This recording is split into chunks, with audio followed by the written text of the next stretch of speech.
कि इस वीडियोस में जो हम डिस्कस करने वाले हैं, एक तो डेफिनेशन क्या क्या होती है हाइपोथेसिस की, और टाइप्स क्या क्या हैं, फंक्शंस क्या क्या हैं, सोर्सेज क्या क्या हैं, और कैरेक्टर्स क्या क्या है। तो चलिए वीडियो को स्टार्ट करते हैं। Hypothesis. A hypothesis is an assumption that is made based on some proof or evidence. Hypothesis जो होता है एविडेंस के बेस्ड पर होता है, जैसे कि एक्सपेरिमेंटल साइंटिफिक एक्सपेरिमेंट्स वगैरह हो गए। तो ये एक टाइप का अजम्पशन होता है कि अनुमान लगाना, या फिर ये कह सकते हैं कि किसी रिजल्ट को चेक करके देखना जो हमें प्रॉब्लम आ रही है। तो this is the initial point any investigation that to solve the research question in production. मतलब कि यह एक स्टार्टिंग पॉइंट होता है किसी भी प्रॉब्लम को रिजोल्व करने के लिए जो भी हमें रिसर्च के दौरान आ रही है। It is a type of assumption to resolve the research. ये वही बात होगी कि ये एक टाइप का अजम्पशन होता है। सो types of hypothesis: simple hypothesis, complex hypothesis, directional hypothesis, non-directional hypothesis, and null hypothesis. These are the types of hypothesis. So let me discuss one by one. Simple hypothesis. A simple hypothesis is that shows the relationship between the independent and one dependent variable. So it's a in a simple hypothesis it shows the relationship between one independent and one dependent variable के बीच में जो है हमें relationship show करेगा। and another one is complex hypothesis. ये it show the relationship between the two or more independent और two or more dependent variable. जो complex hypothesis है ये two or more independent और two or more dependent variable पर relationship show करेगा। And another one is directional hypothesis. It shows the relationship between the independent and dependent variable, but ये predict करेगा जो कितना change हुआ है, मतलब चेंज ऑफ डिग्री कितना चेंज हुआ है किसी पॉजिटिव में भी। जो चेंज हो सकता है वो पॉजिटिव भी हो सकता है, नेगेटिव भी हो सकता है, etcetera. Non directional hypothesis, basically non directional hypothesis ये जो शो करेगा हमें हमारे इफेक्ट को, डिपेंडेंट वेरिएबल को, but direction of effect is not specified. यानी जो डायरेक्शन होगी इफेक्ट्स की वो स्पेसिफाइड नहीं होगी नॉन डायरेक्शनल के अंदर। Null hypothesis, in null hypothesis there is a no relationship between the two variable under research. यानी रिसर्च के दौरान इस हाइपोथेसिस में कोई रिलेशनशिप बिटवीन नहीं रहेगा, बट जो चेंज होगा डिपेंडेंट वेरिएबल का वो किसकी वजह से रहेगा, इंडिपेंडेंट वेरिएबल की वजह से रहेगा।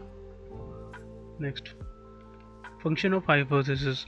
हाइपोथेसिस के जो मेनली फंक्शंस हैं ये हेल्प करता है ऑब्जर्वेशन और एक्सपेरिमेंटल पॉसिबल, यानी एक्सपेरिमेंटल डाटा को। इस ये एक इनिशियल पॉइंट है इसको स्टार्ट करने से पहले किसी भी एक्सपेरिमेंट को या किसी भी रिसर्च प्रॉब्लम के क्वेश्चंस को। It's based on what you already know and it's something you can test to see it if true or not. Hypothesis के बेसिस पे आपको पता तो होता ही है, आप एक्सपेरिमेंट करने जाते हो या फिर किसी भी टाइप का कोई भी टेस्ट करने जाते हो कि उसके रिजल्ट्स क्या क्या रहेंगे, बस आपको ये करके देखना होता है। हाइपोथेसिस इस ये का टाइप का अजम्पशन होता है कि आपको पहले से इसका रिजल्ट पता हो। इट में भी नेगेटिव भी आ सकता है और पॉजिटिव भी आ सकता है, सही और गलत भी आ सकता है। For example, if you notice plant grow better in the sunlight. आपने नोटिस किया है कि जो प्लांट है वो अच्छे से ग्रो कर सकते हैं सनलाइट के अंदर। Your hypothesis might be plants grow faster in sunlight than in shade. आपका मानना यह है कि जो प्लांट्स है वो ज़्यादा ग्रो करते हैं सनलाइट के अंदर रेदर देन शेड, यानी कि छाए के मुताबिक। Then you can test this idea by comparing how plants grow in both condition. आप ना इसको टेस्ट कर सकते हो कि जो आपने एक्सपेरिमेंट के विचार जो आपको सोचा है आपने कि ये सब पॉसिबल है या नहीं है, आप इन सबको टेस्ट करके देख सकते हो। It help in directing the inquiry in the right condition और डायरेक्शन। ये आपको हेल्प करता है हाइपोथेसिस सही मानने में, दिशा दिखाने में। और हाइपोथेसिस की एक एक्सपेरिमेंटल वैल्यू प्रोड्यूस करने में कि एक्सपेरिमेंट ये वैसा भी हो सकता है, इट्स पॉसिबल और नॉट. Sources of hypothesis.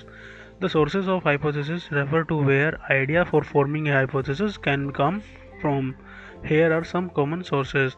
जहाँ हमारे जो हाइपोथेसिस के सोर्सेस हैं, मतलब ये आइडिया कहाँ से जनरेट होता है, तो ये मेनली कौन कौन से सोर्सेज हैं. First, personal experience. आपने डेली लाइफ में आपने कुछ ऐसे एग्जाम्पल या फिर कुछ ऐसे देखे होंगे सिचुएशंस और प्रॉब्लम्स. इस जो पर्सनल एक्सपीरियंस होता है ये हमारा डेली लाइफ के बेसिस पे होता है, जो कि हमारे नोटिस करते रहते हैं हमारे सराउंडिंग क्या क्या होता रहता है. तो ऑब्जर्विंग एवरीडे सिचुएशन और problem can spark a hypothesis. Example देखिए आप, noticing you sleep better in a quiet room may lead to the hypothesis that noise affect sleep quality. मतलब कि आपने ये सब नोटिस किया होगा, जब आप एक शांत कमरे में सोते हैं तो वहाँ पे आपका डिस्टर्बेंस और अच्छी नींद डिस्टर्बेंस बिल्कुल नहीं होता और अच्छी नींद आती है. लेकिन आपने ये साथ के साथ ये भी ऑब्जर्व किया होगा, क्योंकि एक नॉइजी और एक तो सेकंड पॉइंट है हमारा existing knowledge. Ideas can come from what is already known or establish in a field of study. मतलब या तो आपने पहले से ही कोई एग्जिस्टिंग नॉलेज, मतलब पहले से वो एग्जिस्ट में है नॉलेज, या फिर आपने जो आइडियाज़ हैं वो पहले से ही आपको थोड़ा बहुत पता है, और या फिर आपने कहीं से स्टडी या फिर या तो आपने स्टडी की है उनके बारे में. तो ये सब मतलब जो नॉलेज पहले से ही एग्जिस्ट है उसे हम बोलेंगे यहाँ पर एग्जिस्टिंग नॉलेज. एग्जाम्पल में आप देखिए, based on A past studies showing that plants need sunlight. मतलब आपने पहले कहीं से स्टडी या फिर आपने कहीं पढ़ा है या फिर आपने कहीं से नॉलेज को गेन किया है, या फिर आपको पता है कि जो प्लांट्स हैं वो उनको जो सनलाइट में जो प्लांट्स हैं वो ज़्यादा ग्रो करते हैं. You might be hypothesis that increasing the sunlight exposure improve the plant growth. या फिर आपकी स्टडी के बेस पे ही आपको पता है कि जो प्लांट है वो सनराइज में, या फिर आपका ऐसा असम्पशन है या हाइपोथेसिस है आपकी इसके रिलेटेड, तो कि ज़्यादा सनलाइट कर देंगे तो हम तो इम्प्रूव जो प्लांट है वो ज़्यादा ग्रो करेगा. Another sources is scientific literature.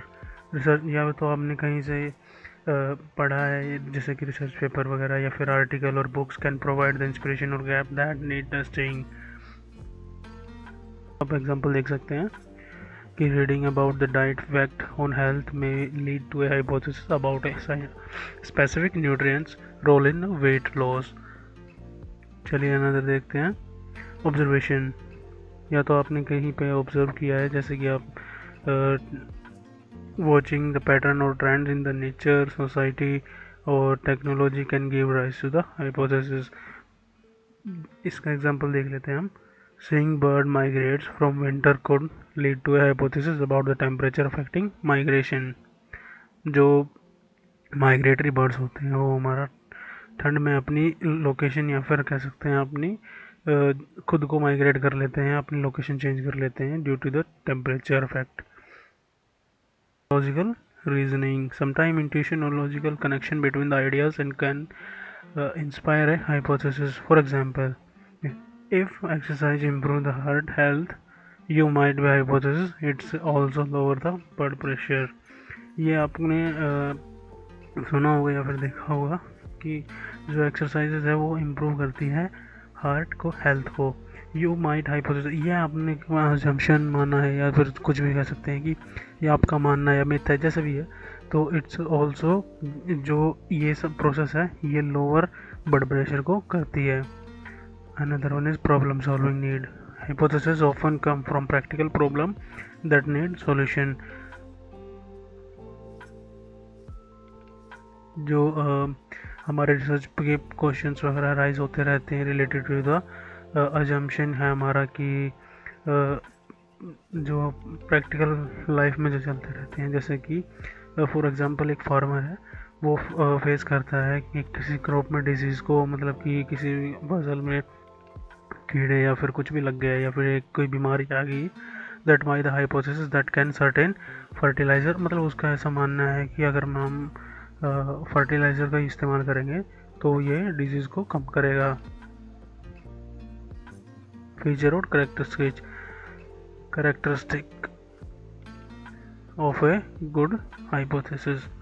A good hypothesis has certain characteristics that make it effective for a scientific inquiry and problem solving. Here are some key characteristic testable and falsifiable.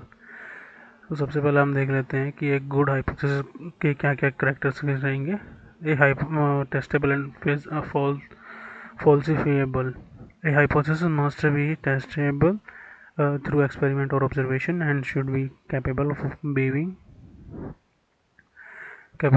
being proven true or false. मतलब ये जो hypothesis होनी चाहिए वो testable होनी चाहिए, observation होनी चाहिए उसके अंदर, ये हम अप्लाई कर सकते हैं या फिर ऐसा जिसके ऊपर एक्सपेरिमेंट हो सके।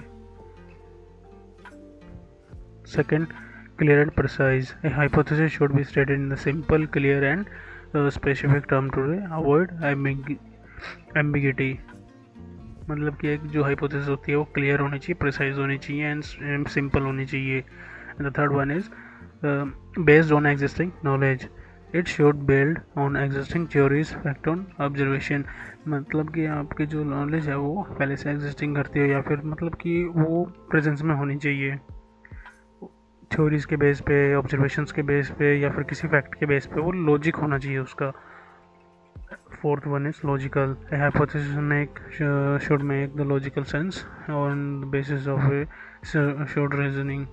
मतलब कि आपकी जो ए hypothesis should make logical sense and be based on sound reasoning. मतलब कि जो आपकी हाइपोथेसिस है वो लॉजिकल होनी चाहिए, उसके कोई सेंस बनना होना चाहिए, ऐसे नहीं कि मतलब कहीं से भी उठा के कुछ भी रख दिया। Predictive. Hypothesis predict the outcomes of an experiment और ऑब्जर्वेशन. मतलब कि जो आपकी हाइपोथेसिस है वो प्रेडिक्टिव होनी चाहिए, उसके आउटकम्स क्या क्या रहेंगे एक्सपेरिमेंट के दौरान और ऑब्जर्वेशन के दौरान, ये आपको मतलब तभी अच्छी हो सकती है जो हाइपोथेसिस है। आपको उसका प्रेडिक्शन होना चाहिए कि कैसा क्या रिजल्ट रहेगा, मतलब जैसा उसने माना था, जम्प किया था एक्सपेरिमेंट ऐसा ही होगा या फिर रिजल्ट तो इसी के आसपास कुछ आएगा। तो एक अच्छी हाइपोथेसिस उसी को माना जाता है या फिर अच्छा जम्पसन उसी का माना जाता है जिसका रिजल्ट भी थोड़ा अच्छा है। It can be major.